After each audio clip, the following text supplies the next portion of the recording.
One room, get floors for all other rooms for just $50 each. So, when you buy one room, it's only $50 for laminate in the kitchen, $50 for carpet in the bedroom, and $50 for hardwood in the office. There's no limit.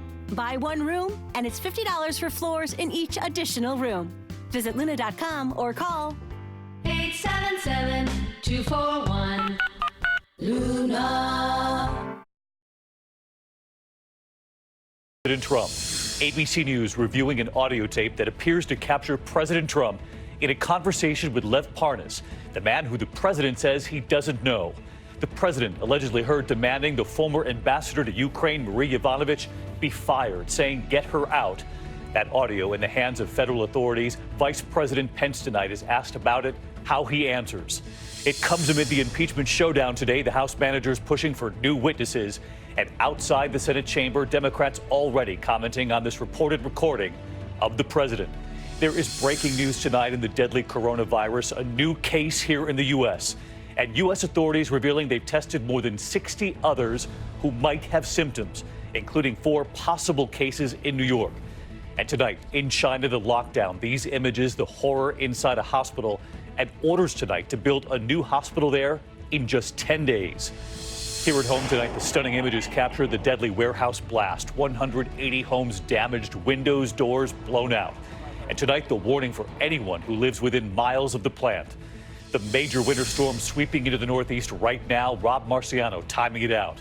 The images coming in now, the deadly earthquake, a 6.7, the apartment building going up in flames. The aftershocks being reported now.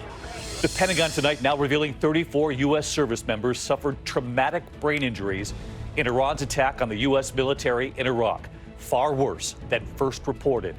And the scare at a U.S. airport, the carjacking, a mother jumping back into the car because her baby was in the back. This is ABC World News Tonight with David Muir. Good evening, and it's great to have you with us here on a very busy Friday night. And we begin tonight with that reported audio that appears to be a conversation between President Trump and Lev Parnas, the man who the president has repeatedly said he doesn't know. Tonight, ABC News has now reviewed the recording, allegedly made during a private dinner in 2018. Parnas and the president, it's believed, can be heard discussing then U.S. Ambassador to Ukraine, Marie Yovanovitch. The president appears to be demanding she be fired, saying, "Get her out." The audio in the hands of federal authorities. Vice President Pence was asked about it today, and tonight here, how he answered. ABC's chief White House correspondent Jonathan Karl leading us off. The president has repeatedly denied knowing Rudy Giuliani's former associate, Lev Parnas. I don't know him. I don't believe I've ever spoken to him. I don't know Parnas, other than I guess I had pictures taken, which I do with thousands of people. But ABC News has reviewed a recording of what appears to be a conversation between Parnas, the president, and others. A copy of the recording is in the hands of the U.S. Attorney's Office in New York. Sources familiar with the recording say it was made in April 2018 at a private dinner at the Trump International Hotel in Washington. Parnas and the president are heard discussing Ukraine and the American ambassador there, Marie Yovanovitch. Parnas tells the president, quote, "If you take a look, the biggest problem there, I think where we need to start is we gotta get rid of the ambassador. She's still left over from the Clinton administration." What, the ambassador of the Ukraine? The president responds. Yeah, Parnas says. She's basically walking around telling everybody, wait, he's going to get impeached. Just wait. The president appears to say to the group, which sources say included a top aide, quote, "Get rid of her. Get her out tomorrow. I don't care. Get her out tomorrow. Take her out, okay? Do it." Parnas has described the conversation in recent interviews. I told the president that our opinion, that she is bad-mouthing him and that she said that he's going to get impeached. And his reaction was he looked at me like got very angry and basically turned around to John DeStefano and said, "Fire her. Get rid of her." Just this week, President Trump again denied knowing Parnas when asked by ABC's Kira Phillips. He's a con man. Okay, so you're saying that's not true? I don't know him. Okay, you Other don't than know him. he's sort of like a groupie. He shows up at fundraisers. Okay, so I don't know anything about him. But asked about the Parnas recording today, Vice President Pence did not deny its authenticity. The tape that's been released today, in my judgment, would only confirm what people already know, is that the president had concerns and in his authority as president made a decision to make a change. Yovanovitch was eventually removed, but not until more than a year after the president's conversation with Lev Parnas. She said she was never told why she was removed and denies ever telling anyone in Ukraine she thought the president would be impeached. I did not, and I would not say such a thing. Such statements would be inconsistent with my training as a Foreign Service officer and my role as an ambassador. In his phone call with Ukraine's president, President Trump called Yovanovitch bad news, saying she was going to go through some things. A lot more to come on this. John Karl with us live from the White House tonight. And John, Democrats leading the impeachment effort on Capitol Hill. No surprise here, responding to news of this recording tonight. They sure are. House impeachment manager Adam Schiff said this could corroborate much of the evidence they have presented in the impeachment trial. Meanwhile, not surprisingly, David, a very different view from the White House. A source on the president's legal team telling ABC News tonight, quote, "I don't think that's going to have any impact on the case." All right, John Karl leading us off. John, thank you. And of course, that recording, as I mentioned, comes amid this impeachment showdown. House managers just today in their push for new witnesses, including John Bolton, who has said he would testify if subpoenaed. Mary Bruce back on the Hill again tonight. Tonight, Democrats are making their final push, honing in on obstruction of Congress. President Trump tried to cheat. He got caught,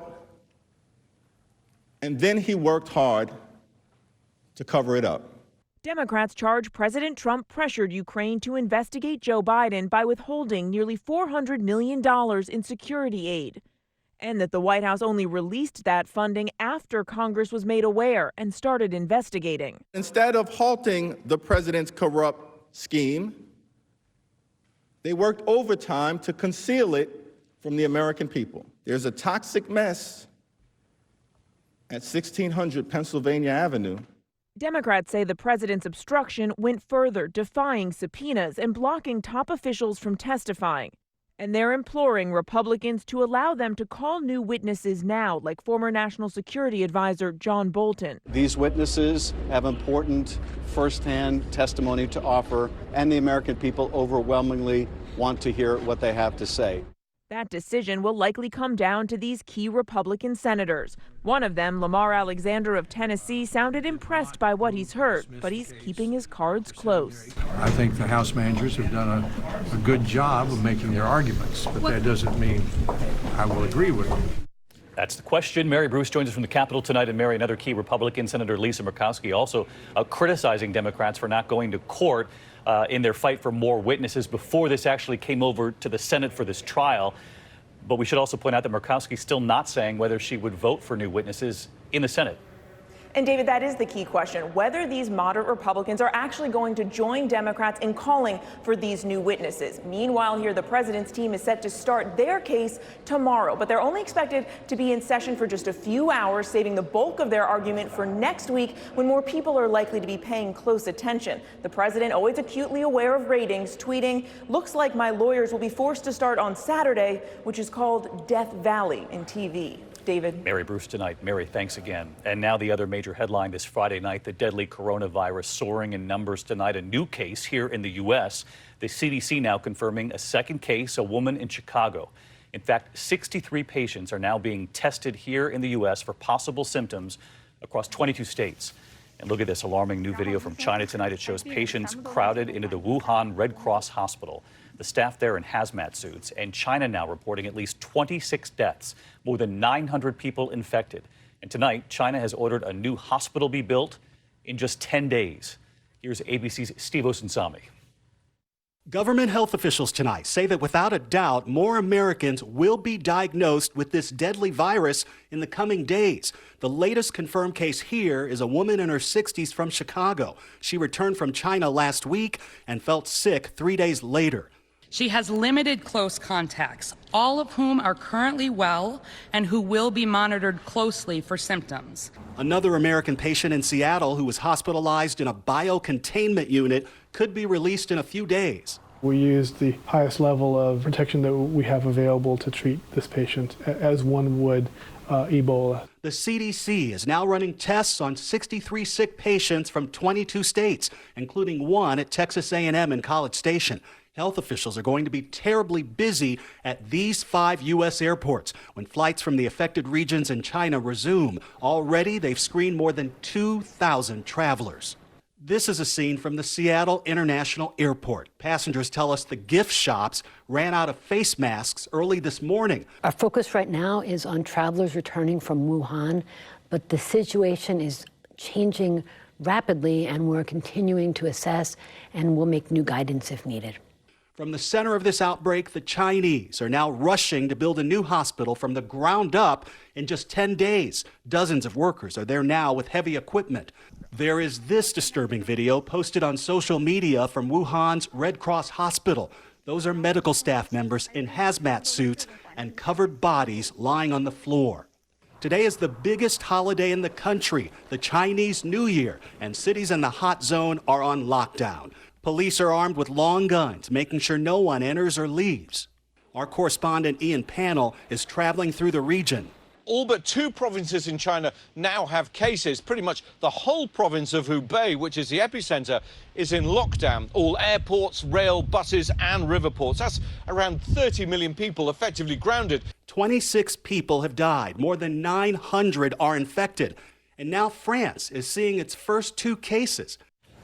Let's get to Steve. He's in Atlanta at the CDC tonight. And Steve, flights from the region where the outbreak originated from are no longer coming into the U.S. That'll be reassuring here at home. And while the virus has spread to several other countries, officials are urging calm globally and here in the U.S. Well, David, health officials here at the CDC say they're approaching this as a serious threat to public health. But at the same time, they say based on the information they have in front of them at this point, they believe that the general risk to the American public is low. David? We will stay on it. Steve, thank you. We move on now to the deadly and massive warehouse explosion in Houston. Home surveillance showing the moment the blast occurred, rocking surrounding neighborhoods. Just incredible there. At least 2 people killed, several injured, more than 180 homes damaged, rooftops smashed, windows blown out. And tonight, now the warning for families miles away from the blast site. ABC's Marcus Moore in Houston. The powerful explosion caught on a doorbell camera, lighting up the sky. The shock wave knocking it to the ground. You can still see smoke and flames billowing out of that building. In fact, it looked like it just fired up there for a second. Tonight in Houston, at least 2 people are dead, and hundreds of families have nowhere to go after a massive and deadly explosion at a manufacturing plant. The blast just before 4:30 this morning. So this building looks like a bomb has gone off inside it. What did you think? I mean, I thought the world was ending. I mean, this was crazy. The owner telling our station KTRK it was likely caused by leaking propylene, a highly flammable gas that is dangerous to breathe. La casa. Explosion in your house? Yeah, push. Everything fell off, the doors, even the windows broke. It was like an earthquake. The 2 killed, believed to be workers at the plant.